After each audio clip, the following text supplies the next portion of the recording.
Good morning, everybody. Happy Aloha Friday, and welcome to PSG of Mercer County. The Professional Service Group of Mercer County is a group that is here for you.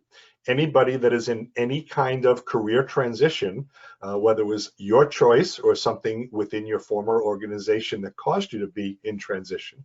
We are here to help provide you additional information, resources, a little bit of guidance, training opportunities, all to help you be more efficient and effective in your job search. So also, in addition to Aloha Friday, today is International Beer Day. So happy International Beer Day. I just found out about that yesterday, and it's now my favorite national holiday. So tonight I will have a beer. It celebrates the beers of all cultures. And last week, Mike Carr from UK was on, and I told him he was from Newcastle, England, and that's one of my favorite beers also, Newcastle Brown Ale. So I guess I'll have one this evening with my dinner. And also in regards to Aloha Friday, in case you missed my post on the LinkedIn group, the PSG of Mercer County LinkedIn group, if you are in at least reasonable driving distance to the Princeton area, you may want to go to the Princeton Walmart. That particular Walmart is closing its doors in about 2 weeks. And at least as of Monday, they still had Hawaiian shirts on sale in the men's department. And Hawaiian shirts are not men or women. They're just, I guess, kind of unisex. They were like $7 and $9 plus a 25% discount. So I am wearing one of my new Hawaiian shirts that I just bought from Walmart. You may want to go and celebrate there as well. So about our group, we provide a lot of resources. As I mentioned, we do have our LinkedIn group. Our LinkedIn group is called PSG of Mercer County. So when you have time, go into LinkedIn, search for the group, PSG of Mercer County, if you are not yet a member, and click the Join Group button or Join button that's there. And we will instantly accept you into pending status. And the reason why we do that is I do validate everybody who requests to join that they've been to one of our in-person meetings or now one of our virtual meetings. And so if you click the join button and you and I have not yet met, it's hard for me to validate you, of course. So you can also send an email. Just send an email to psgofmercercounty@gmail.com, psgofmercercounty@gmail.com, and just say, hey, David, I was at the meeting with Tony or whichever meeting you were at, and that'll just help me validate that you attended. We have over 1,590 members right now, so it's a very large community of people that are helpers. These are all people that have been through our program at least once and understand the process of job search. So there's a good chance that if you do reach out to somebody in the group with a question or a little bit of guidance, they'll be happy to help you.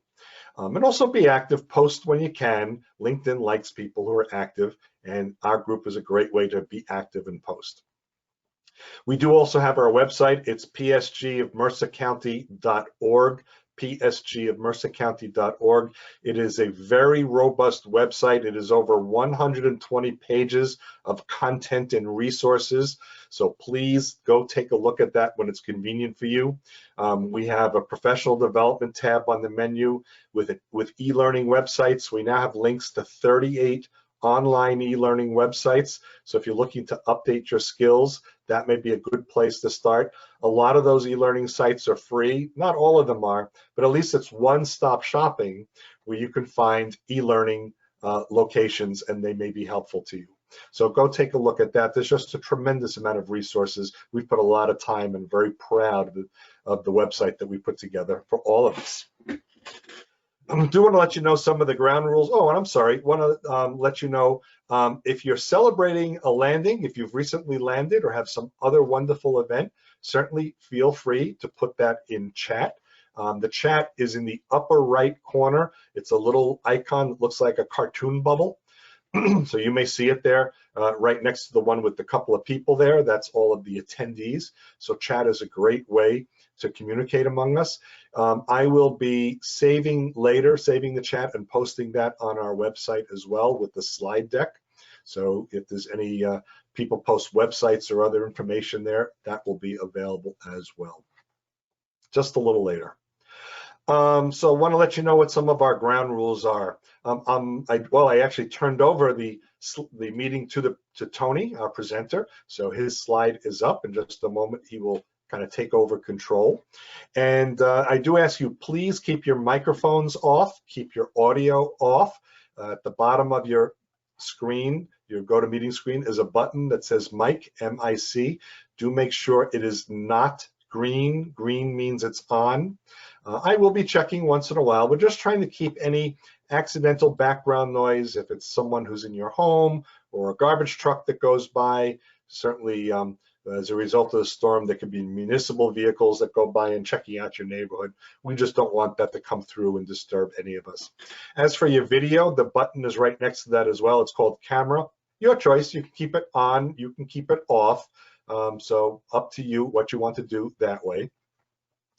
For Q&A, Tony is going to take breaks every couple of slides, and I'll be monitoring the questions. I ask that you post your questions in the chat. So the chat, again, is the icon on the upper right, looks like a little cartoon bubble when cartoon characters talk.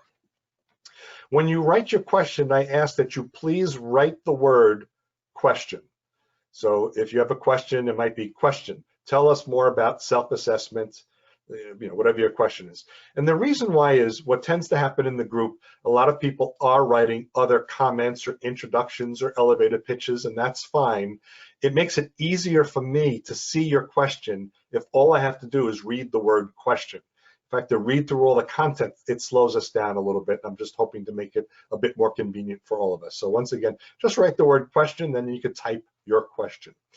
And also put your question in context. What I seem to happen is if a presenter goes 2 or 3 slides past your question, some people just ask a question about a prior slide, but without the context. Can you talk more about that? That's what someone once wrote. Well, we don't know what that is. So do that as well. So tell us more about that bullet point as an example. So it'll just be helpful to us. Otherwise, it can slow us down or we may miss your question. So good, that's it. And again, please mute and turn off your microphones, and then we can now get ourselves started. As I introduce Tony, PSG of Mercer County is very pleased to welcome Tony Calabrese. Tony is the founder of Absolute Transitions, LLC, and a certified Get 5 career coach. Tony enjoys working with clients who are in job search or looking to change careers. The Get 5 methodology offers his clients a strategic and research-based approach to their job search. Tony received his coaching certification from the Institute for Professional Excellence in Coaching, and as such is able to offer his clients the unique combination of working with them both through their career search and life coaching issues as part of his practice. Tony also does career coach and acclimation consulting with REA Partners in Transition. In that role, he provides career coaching and acclimation assistance to accompanying spouses of employees whose companies move them to New Jersey, New York area. Prior to his coaching, Tony was with Prudential Financial for 30 years. While there, he started as a programmer, worked his way up the ranks to system analyst, then manager of financial systems, and ultimately a director of financial systems. He led teams developing and supporting financial systems applications in Prudential's group insurance business unit. So PSG of Mercer County is very pleased to welcome Get 5 career coach, Tony Calabrese. Thank you, David. Thank you very much. Basically, it's the first time I've ever had anybody actually read my bio like that, and I was like, wow. Anyway, thank you everybody for joining. I think you're going to find this morning informative. Like David said, I will stop, basically 2 times during the presentation, and then obviously at the end to answer any questions. I will beg your indulgence that once I've answered questions on the presentation, I myself will probably have to leave the meeting because I have to attend a funeral later on today. It got rescheduled from yesterday to today because of the storm pushing it back a day. So anyway, again, I'm here for the presentation, be happy to answer anything, but unfortunately I will not be able to stay around for the open networking afterwards. And as David said, these slides will be available to you, and please feel free not only to use them, but at the end of them, my contact information is there if you would want to talk to me about anything involving the presentation or frankly anything involving your search. So what are we going to talk about today? We're going to talk about why you would want to assess when you are in transition. That, David mentioned I have my training from Get5. And Get5 is a job search, actually helps job searchers who are both either in career change or have lost their job. And they believe in a 5-step process. And the first of the 5 steps is assessing what it is that you want to do next. It's kind of like the Alice in Wonderland quote, where they say, how do you know where the heck you're going unless you know how you're going to, how do you know how you're going to get to someplace unless you know where the heck you're going? So again, that's one of the big reasons about assessing when in transition. By the same token, you don't want to assess yourself so much so that you put yourself in what I would call analysis paralysis. So we're going to talk about how much emphasis you should place on self-assessment. We're going to talk about ways you might want to assess yourself. We're going to talk about some various types of assessments. Some of them you may know of assessments already and all, but I am going to even introduce you today to some relatively simple ones that if you have paper and pencil, if you just want to use your computer, you can actually use and get some very valuable information about yourself. If you've been in transition for any length of time or been to any of these job search support groups, you have already probably been appraised of the value of accomplishment statements on your resume and identifying transferable skills. I'm going to talk a little bit about how the assessment process helps with that. And then I'm going to give you an example at the end of how you might develop your accomplishment statement. So that's what we're going to talk about this morning. Why do you want to assess when you're in transition? Well, first of all, you're going to want to gather information. Are you in the right kind of job? It may be hard to believe, but there are people who find after they are working that, gee, after all the things they studied and whatever, they never really liked what the heck they were doing in the first place, or they only like certain aspects of it. There are parts of your job that probably gave you a great deal of satisfaction, and there are probably parts of your job that you really didn't like at all, and you want to be able to know what those are as you decide on how to move forward. And like I started to intimate, self-assessment is going to help you market yourself more effectively. Again, if you haven't realized by now, one of the things that this being in transition is all about is your ability to market yourself effectively in a lot of different venues, on your resume, in your cover letters, on your social media websites, especially LinkedIn, but even if you have your own website, in your networking interactions. It's rare that you're asked to come to any of these meetings and ultimately not be asked to give a verbal pitch, or somebody asks you the question, well, what do you do? And they'd like the 30-second or so overview of what you do, not the 5-minute soliloquy of what you do. And you're certainly going to get that in interviews. And again, by taking the time to really assess who you are, the value you bring, and the problems you solve, you're going to be able to better identify who it is that you help in the job search process. Okay, so how much emphasis should you place on self-assessment? I have some clients that, frankly, when they work with me, they may need a session or two on self-assessment. I have others who in 10 to 15 minutes I can have through the assessment process because they have a real good sense of exactly what it is that they want to do. They have been people who have analyzed their strengths, their skills, and all. They have a clear sense of what makes them happy and fulfilled at work. They know what their skills are, and they are able to say, gee, if I have to bring them to a new job or a new career, these are the skills I bring with me. And while that's always been important, with what has happened in our society over the last several months, especially with the pandemic, and the way people will work, need to work, have to work, or industries that may need your skills, and frankly, industries that are going to be retrenching or downsizing, it's going to be important to know your skills. And you want to know what is the ideal work environment that matches what you want to do. So how may you want to assess yourself? Well, usually speaking, you want to have an idea of what your values, interests, and skills are. And especially that first one, your values. One of the things, and we're going to get into it in a little bit, your values change at different times of your career life. In the early days, your big day things might be you want the job with the best salary advancement opportunities, or you want the job that ultimately may help develop you to be a management person and all.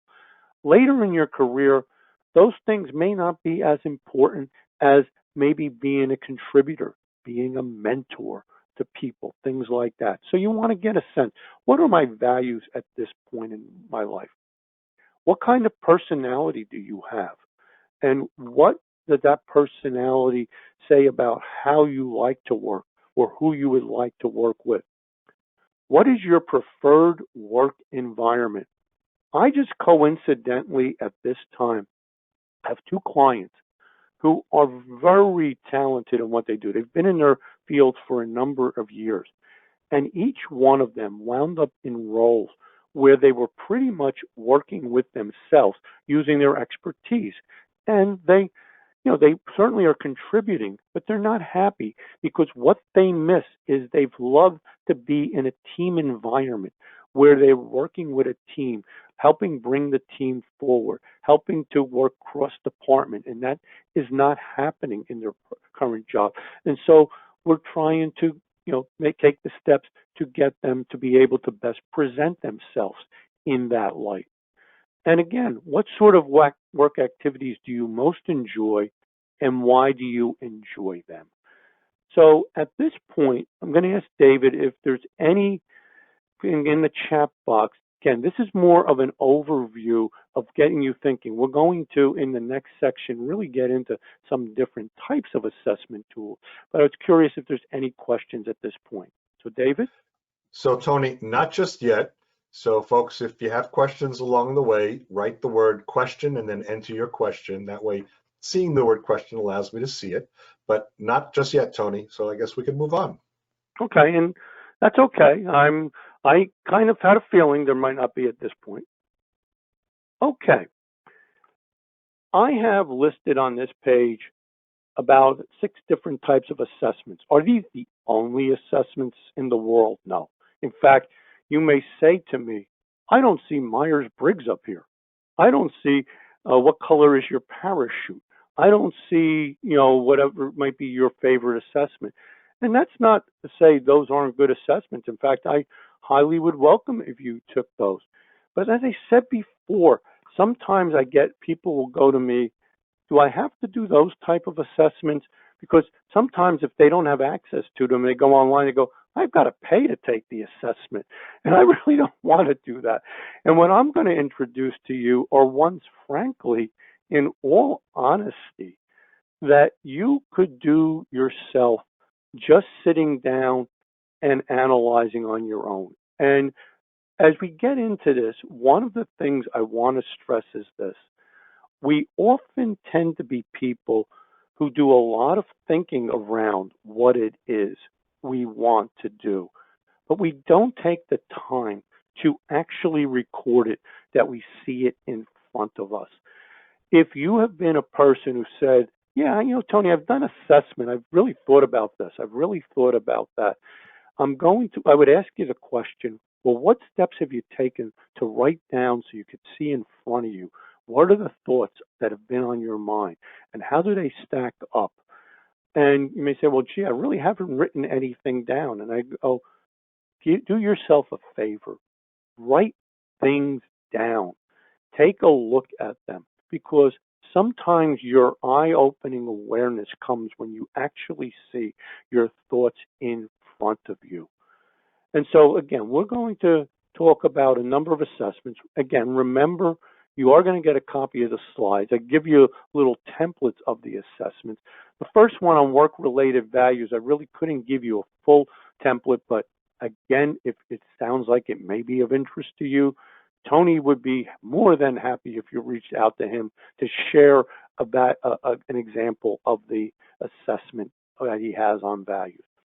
So, for example, like I say, one type of assessment is the work-related values inventory, and we'll talk about that one in a few minutes.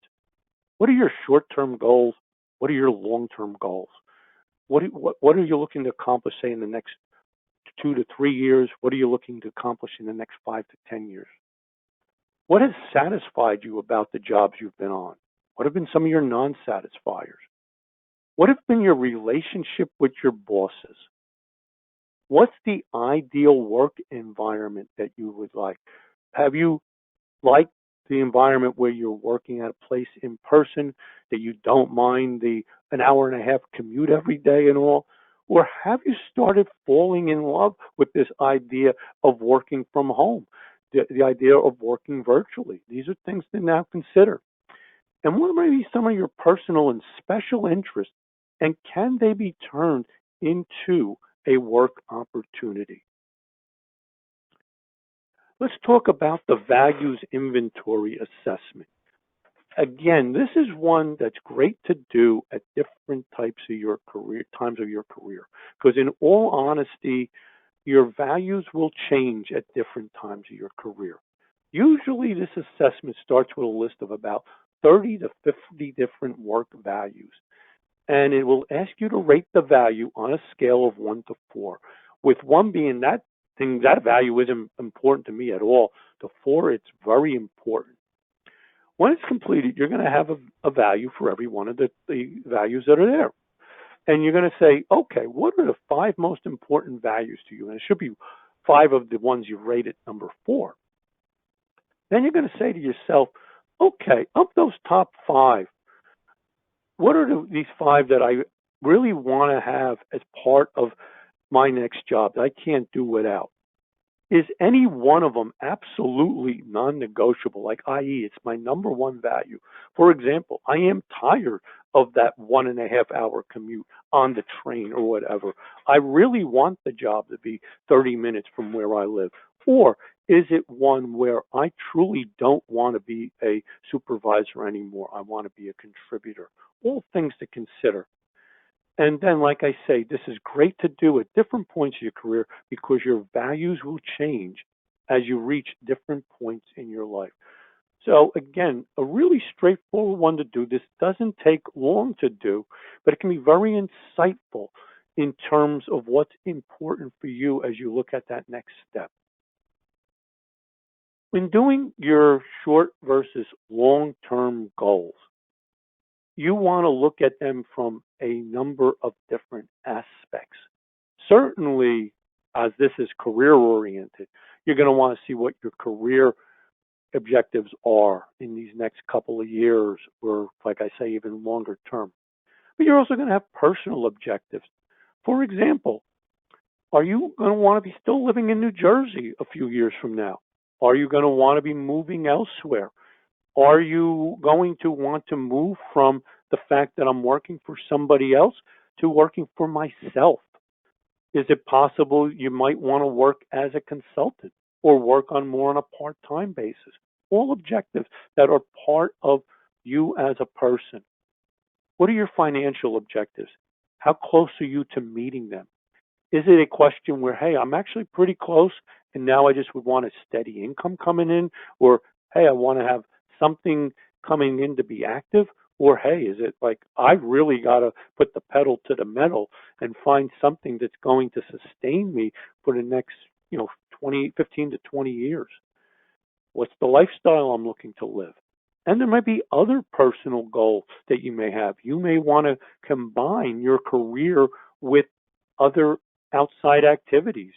You may be somebody that wants to combine your volunteer activities with some sort of career or job search activities. So these are all things to kind of look at, because the big question that happens then is, once you've got them on paper, the question you need to ask yourself next is, okay, what steps do I need to take to get there? What types of jobs do I need to try to get toward? What kind of people should I be bringing into my network? What types of organizations should I be looking at? All things that your goals will wind up telling you in terms of the steps you need to take. I'm sure that you have had a number of different jobs, or even if you have one job but had multiple positions at that job, at that company. I am sure there's things you loved about the job, and I suspect there's a few things you didn't like about it. If you had the job, frankly, that everything satisfied you, congratulations. You may want to be David's next presenter. It's to tell the folks here how you stay satisfied on every step of your job, because it is rare to have the person that's satisfied with everything in their job. So you want to get some sense of what are the things that satisfied you about the job, what things you didn't like, and are there trends? Are the trends centered around, hey, you are a person, for example, that needs to have people interaction? Or on the other hand, are you a person who loves to do research? Are you a person who looks to have a job that basically has you being the boss? Are you a person who likes to have a job where, hey, I get to use more of my creative skills than my analytical skills? These are things that are going to come out when you look at satisfiers versus non-satisfiers of the job itself. And by the same token, you're going to actually have the question of, gee, I like the job, but really what the problem was with the job wasn't the job itself. It was that person I had to work for or report to. We all have different bosses. And again, in an ideal scenario, there are bosses that we get along with very, very well, and there are bosses that we have different issues with. With some bosses, it could be, annoying problem. With some, it could be, okay, I like most things about this boss, but there's one or two things they react like this when this happened or happened. I don't care for that. And then, frankly, you could have the oil and water boss, where your mindset is one complete thing and theirs is something completely different.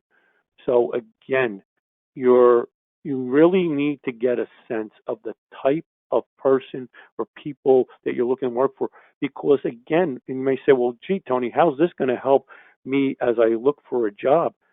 It's going to help as you start doing interviews with companies, getting a sense of the type of work environment, the type of culture at a company, the questions you may formulate when you interview with that company.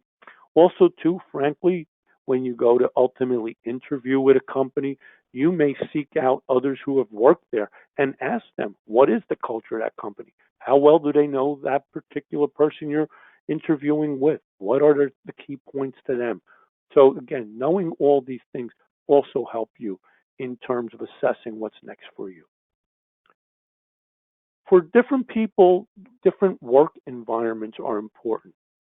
It says about the physical surroundings and location. Again, in 2020, things are so different than what they were several years ago.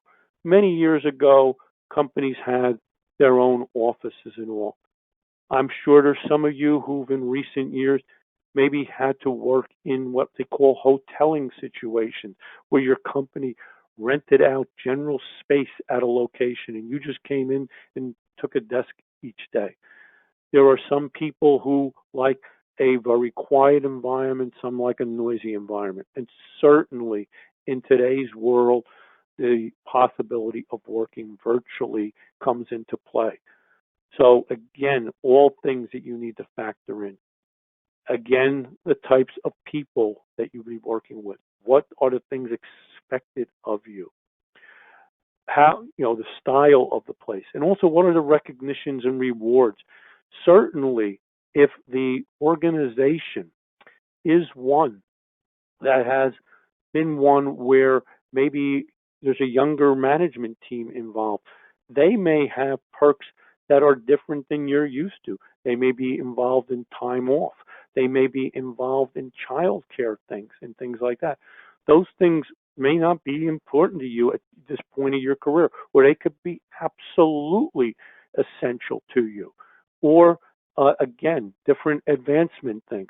So again, you want to basically get a sense of exactly what it is that you are looking for in the work environment.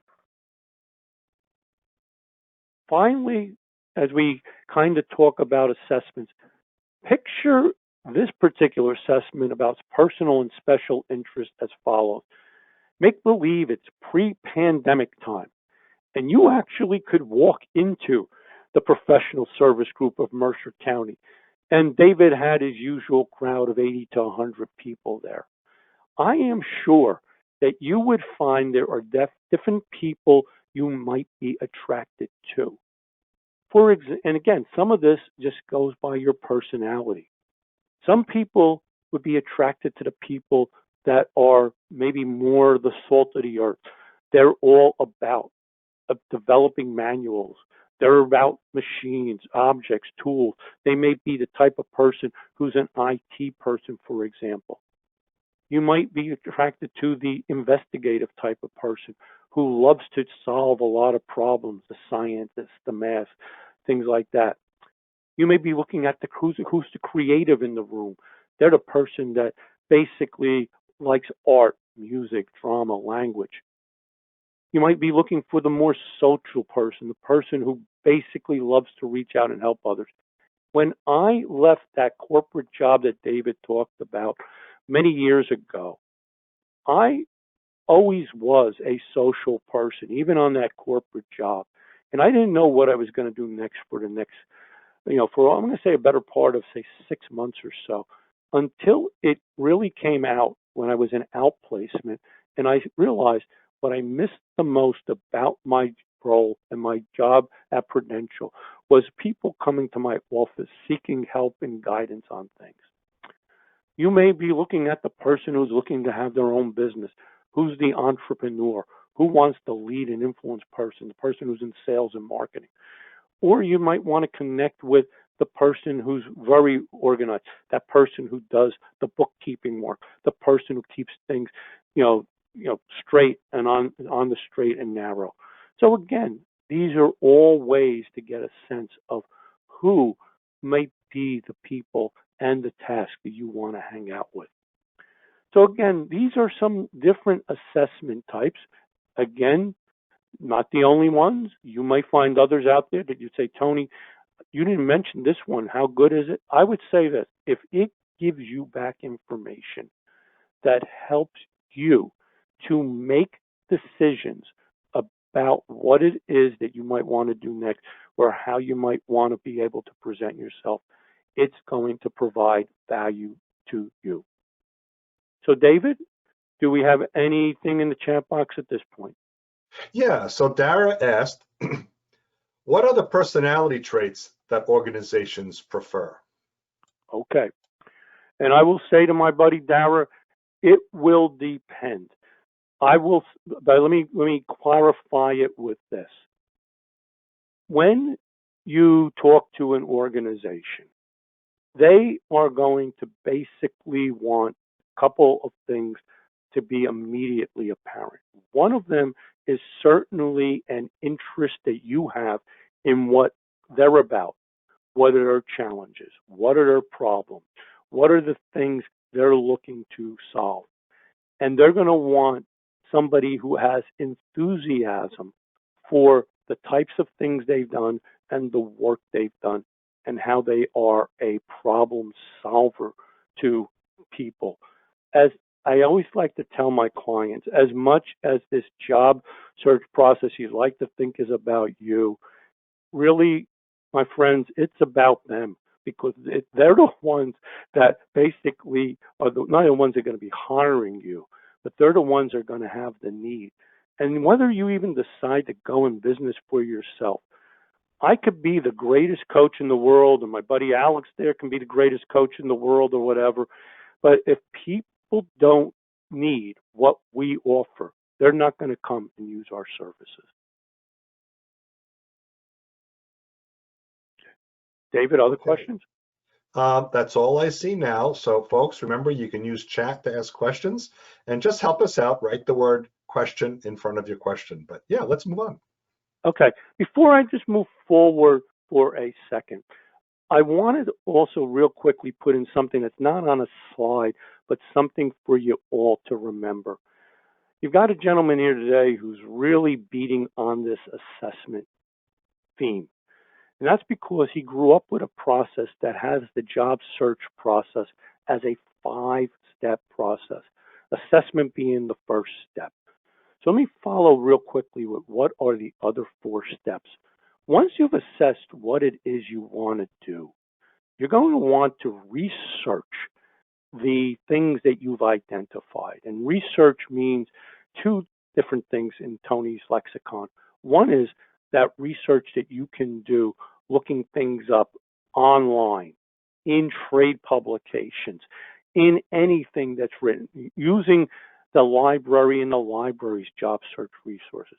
But it's also the research you do talking to people that you meet at networking groups like this, that you meet when you connect with on LinkedIn, that you meet with as second connections on LinkedIn, seeing people who are in your network, getting a sense of, gee, how is it what I like to do is being used in the field today? That research is going to help you ultimately do a key thing in the process, which is target. You're in the beginning of your process, and even in those assessment and researching phases, it's good to have a broad base of things to look at, but ultimately you're going to want to narrow them down. You're going to want to get them somewhat more focused. And it doesn't matter if you still have, say, 4, 5, 6 different ways you might want to go later on. You can then, when you've got the focus, start checking out each one of them, but one at a time, and start down one path and get far down it, and then start a second path, and then ultimately start a third path. Then that's going to help make you a more focused interviewer, be it in an informational interview or be it in a job search interview. And then finally, you're going to find that this whole process is one big research and follow-up process. There are going to be leads you're going to have, things that are going to look promising, and you can't just sit there and wait for them to happen. You're going to want to make them happen. But again, it all goes back to how well you know yourself and how well you can present yourself. And that's a nice segue into the last part of the presentation, which is you will hear and continue to hear as long as you're part of the job search support groups and any career coach, being able to put what you're about in accomplishment statements. When you take the time to assess what's next for your career, it's going to allow you to know what things have you done well during your career. It's going to give you insight into your natural talents. It's going to give you an idea of what your skills and strengths are. It's going to be the thing for a solid base for not only your resume preparation and your interview preparation, but developing of your pitch, developing of your LinkedIn profile, and particularly those beautiful sections at the top where you put your headline, where you put the about section, things along that line. And frankly, it's going to also help for a platform for your career advancement. Again, what you learn about yourself now will help you not only in your job search 2020, But there's a good chance you could be in job search again in 2025 or 2026. And you may say, why? I don't want to be there. But I'll say, through no fault of your own. You may be there because companies merge, companies companies go out of business. There's moves, whatever, this and that, changes in how things are done. The days of the 20, 30-year career at a company are few and far between now. So here are some guides when you want to build your accomplishment statements. Number one, you always want to make them specific and measurable. I'm going to give you an example of this on the next slide. You're going to want to begin them always with an action verb. When people have written and they don't begin things with action verbs, it tells me immediately, I go, oh boy, we're going to have to rework this because this is just listing a set of duties. You'll want to quantify when possible in the accomplishment statement. And I know some of you will say, well, I don't really know what the revenue my job did was or things like that. And I'm going to tell you that there are other ways to quantify it. If you were involved in the first of something in a company, if you improve the process time by X number of days, if you help to move something from a manual process to an automated process, these are all ways to quantify. You want to look to use superlatives such as you were the first, you were the only, it was the best, it was the most, it was the highest in this particular company's history that you did.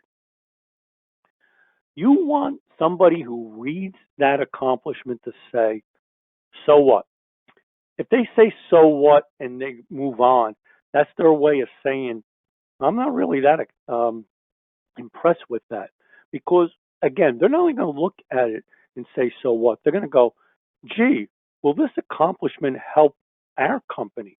So, for example, if the company's looking to launch a new product and your accomplishments are about things you did with a new product launch, or even if it was transferring an existing product, they're going to say, okay, this person has some experience to what I'm looking for, and all. That's why even we also look to tell you a lot in terms of things. Have a whole host of accomplishment statements and substitute them in and out depending on what the job is you're applying for.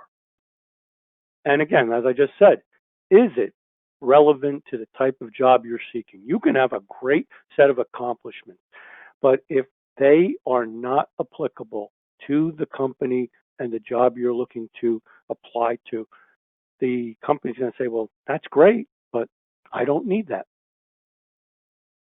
Finally, this is an example of an accomplishment statement. I have highlighted in different colors to show you different aspects of it.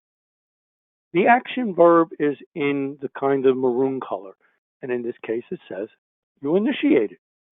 What's the relevant topic that you did? Well, you did in green, a new product launch. What was the impact? Well, your new product launch reduced. What did you reduce? In yellow, the time to market.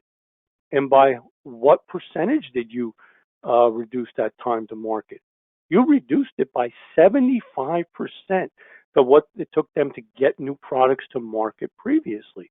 So somebody reading this gets a sense of, gee, this is a person who, when something has to get done, knows how to get it analyzed in such a way that it's going to more effectively get what we need out there in a timely fashion. So again, this is just one of several different accomplishment statements you can write. But again, and these take practice.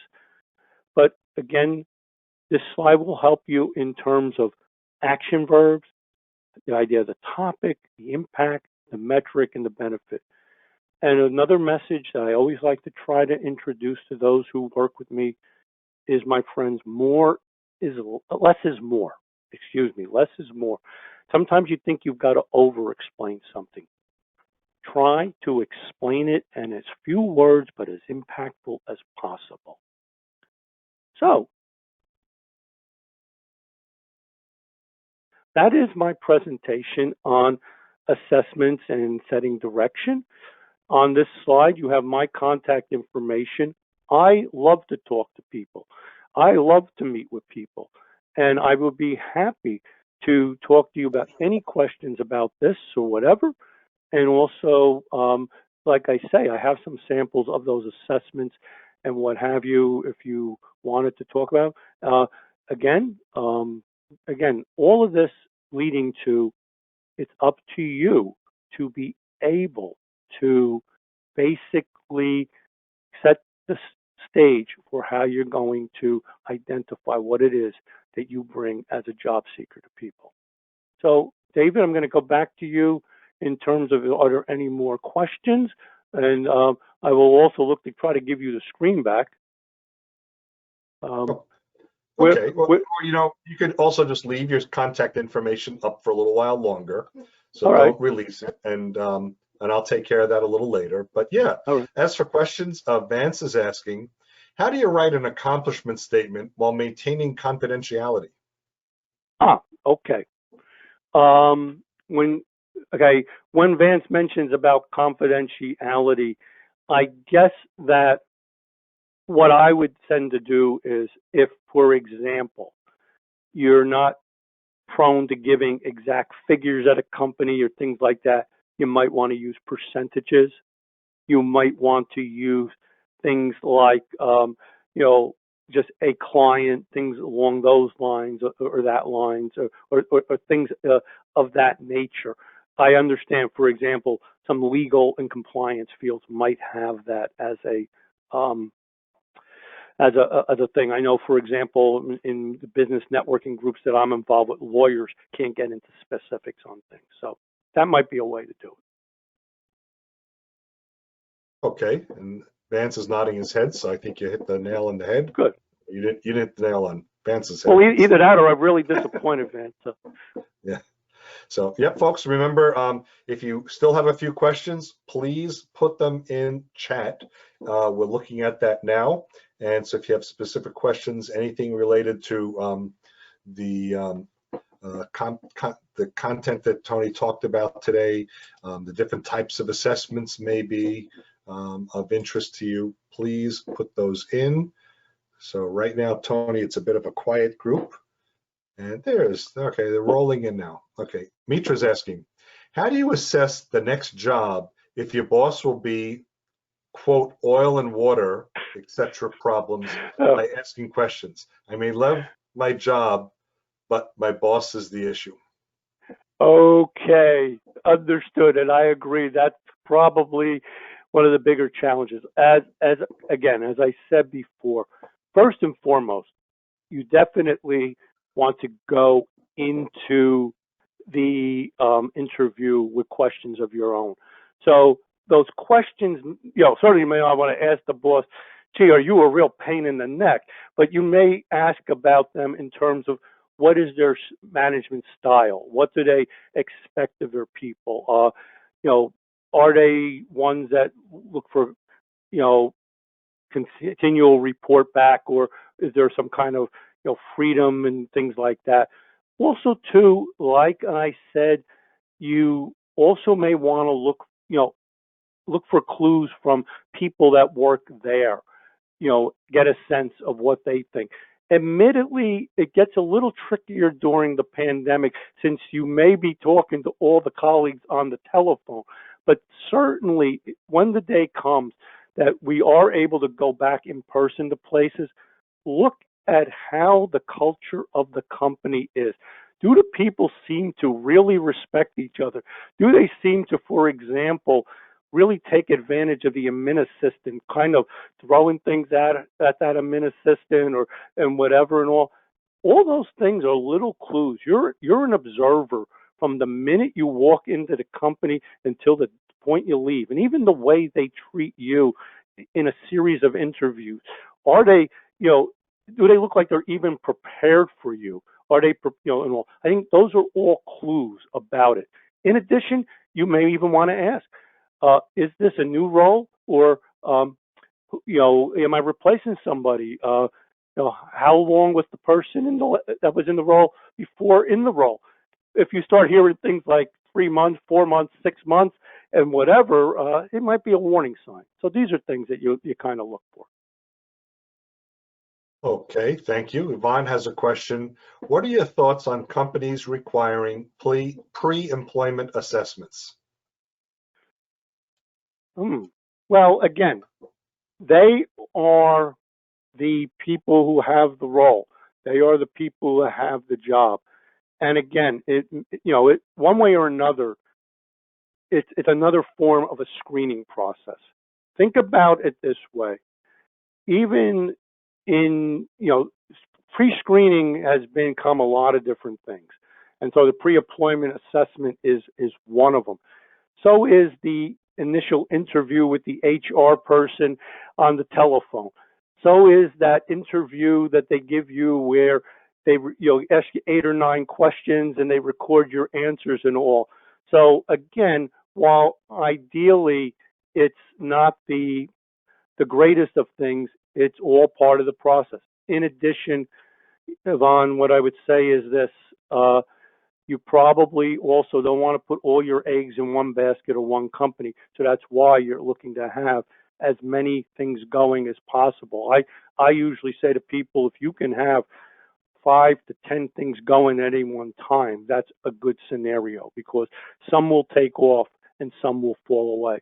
And some, frankly, you'll put in today and you won't hear back for a couple of months, and all of a sudden they come out of the blue. Okay. Miriam has a question. Any recommendations for short-circuiting analysis paralysis? Yes. If assessment is taking you more than, let's say, I'm going to say, if it was 2 coaching sessions, or if it's taking you, say, 2 weeks to a month to do and you're not moving on, that's a sign that analysis paralysis is setting in. One of the things, I mentioned a 5-step process: assessment, research, targeting, interviewing, and follow-up. That doesn't mean you must do the steps in that order and you're not permitted to flow back and forth through them. I would suggest, if you've done some assessment and you think, you're still not sure, move to a research step on some of the things you've identified. See if they bring you answers that are ones of a nature that say, hey, I should be going forward with this, or gee, I should be dropping this one. And by the same token, if something comes up while you're in research or targeting that you never assessed before, you're allowed to go back and do a quick assessment on that particular area or topic. It's nothing in stone that says you must do the steps exactly like this. It's definitely an ebb and flow. Okay, next question. I only have an initial, E Black. Can you show the slide that explains guidelines that build your accomplishment statement again? So I guess we can go back a slide. Hang on a second. And also remember, all the slides are posted on our website, so you can download them later, but Tony can show you that right now. There you are. Okay, thank you. John's asking a question. I work as a consultant, so I'm in and out of my work. It's hard to know the impact of the work that I do. How can I quantify it for my accomplishment statement? Okay, good point, John.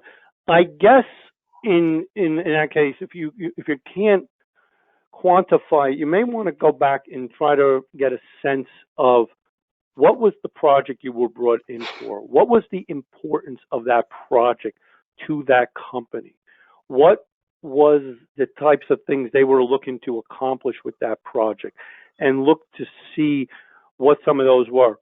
In addition, don't hesitate to maybe reach back to people that worked at that company, and you might want to have them certainly as people of recommendations of your work, and ask them, gee, that project we worked on, what did that accomplish for your company or your department? What was the benefit? What are the benefits you're seeing from it? There's nothing wrong with that. Again, anybody in your past is a person who is a good person to recommend you in your work. And if they can give you a sense of what the project you worked on helped do for that company, that might give you a sense of how to best include it. Okay, thank you. Pat has a question. If you are a people person and the new world is going to be mostly remote, what other opportunities should you turn to? Oh, wait a minute. Okay. Just because the world is going to be remote doesn't mean persons are out of the picture. In fact, it's going to be the great people person who can work in the remote world. And by that, I mean, yes, you are maybe more behind a computer screen, but you still have the ability to reach out, to do one-to-ones with people remotely via this technology, or even set up, small meetings of people together. I know this is possible. There's a woman I know who lives in Westfield. She's a legal recruiter, and she has taken this pandemic to be a opportunity for her to be continually networking with people each and every day. She has networked with people that she set up networking meetings. She's joined networking meetings elsewhere. She's on with clients. She's on with law firms, whatever.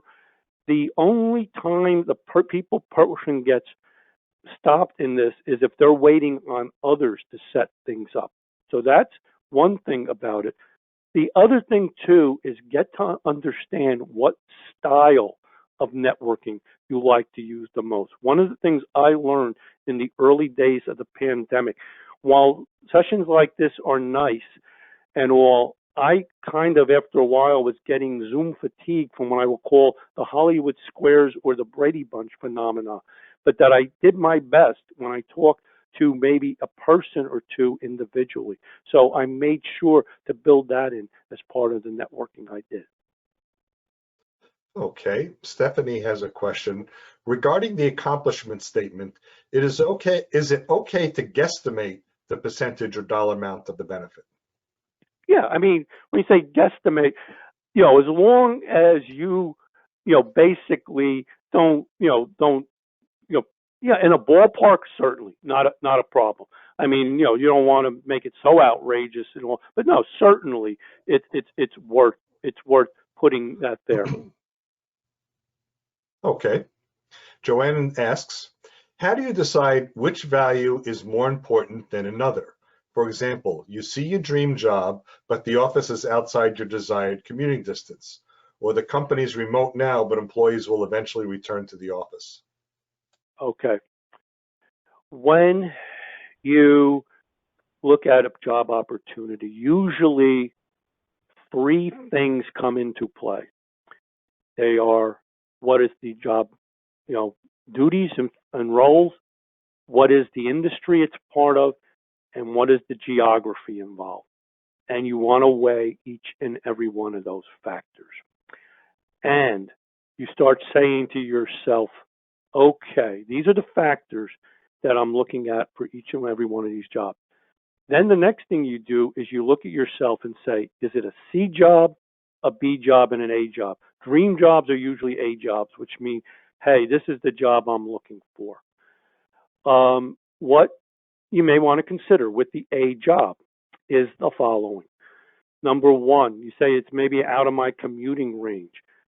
Perhaps, and again, this is not during the actual finding out and still learning about the job itself, but go through the process, do the interviews, try to show your value to this company.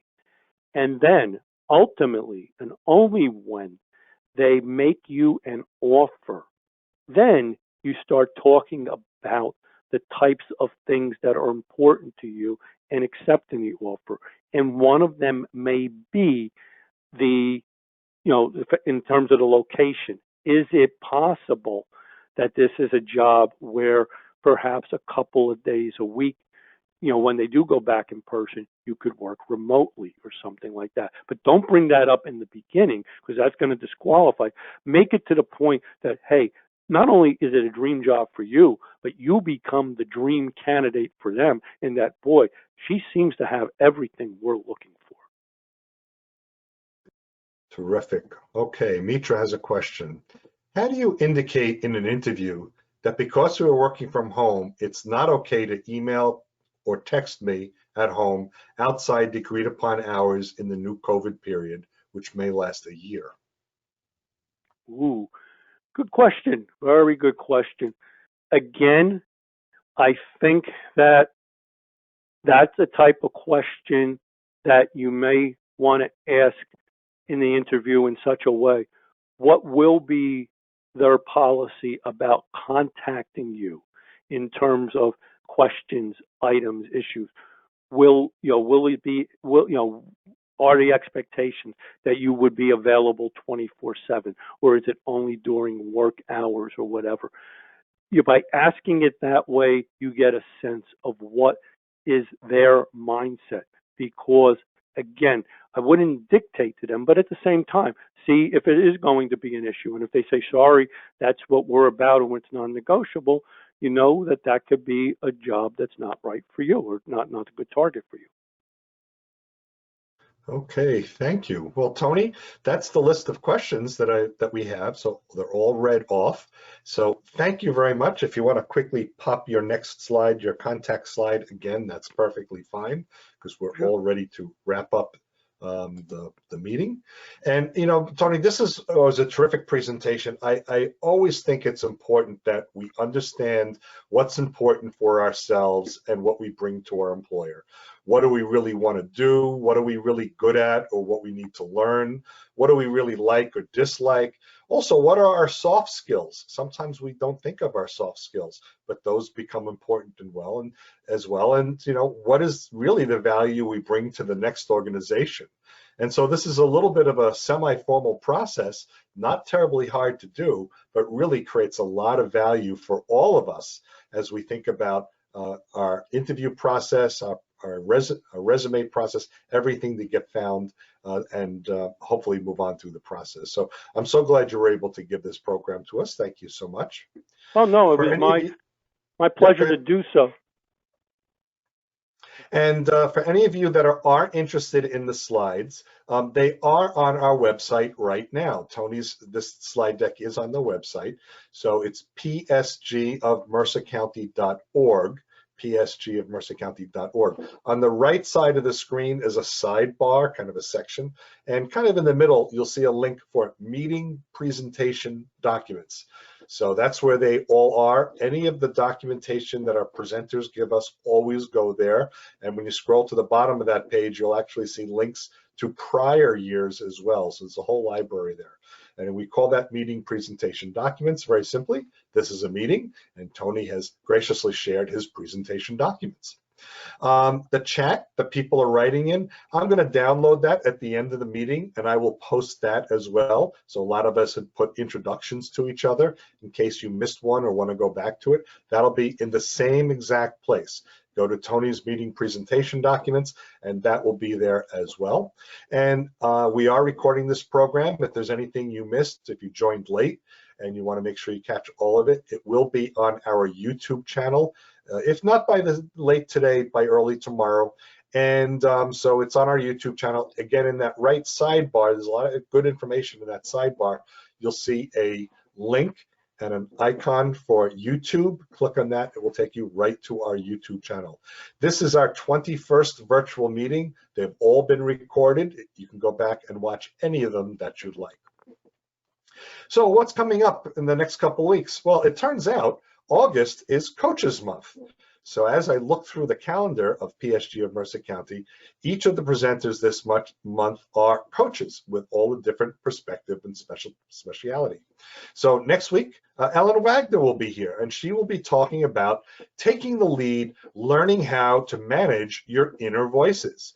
So sometimes we have self-doubt, or maybe we have very strong positive feelings, and she's going to really help us get in touch with that a lot better. So Ellen Wagner will be here next week at PSG of Mercer County. That's Friday, August 14th at 10 o'clock in the morning. The following week, August 21st, Eileen Sinnett will be here. Eileen is a public speaking coach, an expert in communications, and she will be talking about being present, staying present, a growing presence for both live and virtual presentations. So really about how to get your personality and yourself across in public meetings. And of course, we're concerned about virtual meetings because they're so much more common now than they used to be.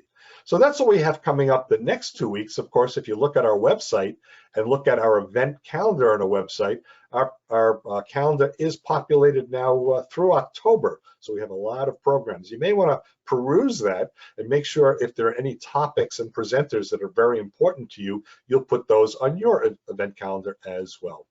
Dave, excuse me. Can I interrupt you? Sure. Is there a way I have to give you back control? Because I do have to leave the meeting. Like I mentioned before, I've got another commitment. So no, Tony, how do I give you? No, it's all good now. So okay. No worries. And if you need to leave, just sign off. Yep. Yeah. Again, like I say, guys, thank you for understanding. I do have to get to the funeral that I need to get to. Of course, we understand. Thanks again, right, Tony. This was a wonderful program. Appreciate it. Thank you. Take care. We'll be in touch. I know. Okay, don't worry. I'm not signing off just yet. You know what that? No. I just don't want. I don't want to. My signing off knock your whole meeting off. No. That won't do it. And if it does, I'll come after him. Also, every Sunday morning, George Pace continues to have his live webinar programs on Facebook. Facebook.com/keeppace, Facebook.com/keeppace. That's KEEPPACE. So go check those out. Other programs, other meetings that are coming up tomorrow morning. The Breakfast Club of New Jersey will be meeting it's Saturday, August 8th, 8 o'clock in the morning. Breakfast Club of New Jersey always meets on the second Saturday of the month, and they're holding virtual meetings as well. Lindsley Medlin will be presenting Blockchain 101. If you don't know what blockchain is, this may be a good program to get an introduction to it because it's really a very hot topic right now, especially in data storage and manipulation. I'm not going to go into more detail than that. So at least what you'll do is you'll understand some of the talking points. One of our cousin organizations, PSG of Central New Jersey, they meet every Monday at 10:30 in the morning. Check out their website, psgcnj.biz, psgcnj.biz, and also PSG of Morris County. They meet every Wednesday starting at 9 o'clock in the morning.